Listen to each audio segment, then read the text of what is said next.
네, 철도 파업이 16일째 이어지고 있습니다. 노사 모두 지쳐가는 모습인데요. 네, 화물연대 집단 운송 거부도 3일 차에 들어갔습니다. 다행히 아직까지는 물류에 큰 차질이 없는 것으로 알려지고 있는데요.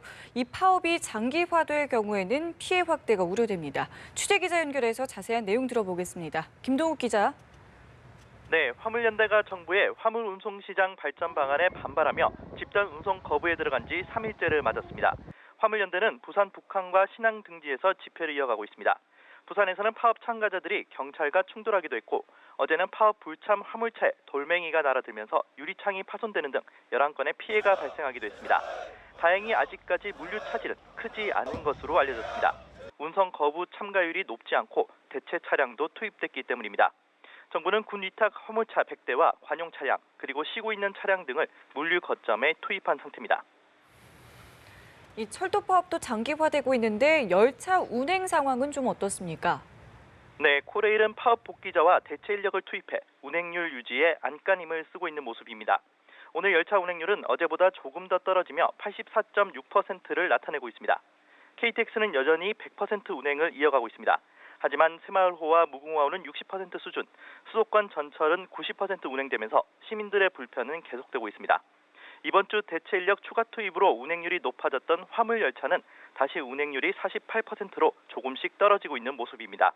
화물연대의 집단 운송 거부 돌입에 따라 코레일은 컨테이너 수송 물량은 평시 대비 100%로 끌어올린 상태입니다. 하지만 화물연대와 함께 파업이 길어지면 대체 인력의 피로도 누적으로 인해서 운행률과 수송 물량은 조금씩 떨어질 수밖에 없을 것으로 보입니다. 네, 무엇보다 이번 주가 중요할 것 같은데요. 아직까지 대화 움직임은 없는 상태인가요? 그렇습니다. 일단 화물연대 집단 운송 거부 3일째를 맞으면서 아직까지는 거의 없는 운송 지시 거부자들이 늘어날지가 관건입니다. 정부와 화물연대 간 의견차가 커 아직은 얼굴을 맞대고 대화에 나서기는 어려운 상황입니다. 정부는 비노조원이 가세하거나 아직은 심하지 않은 무력 충돌이 과격 시위로 번질 가능성을 경계하고 있습니다.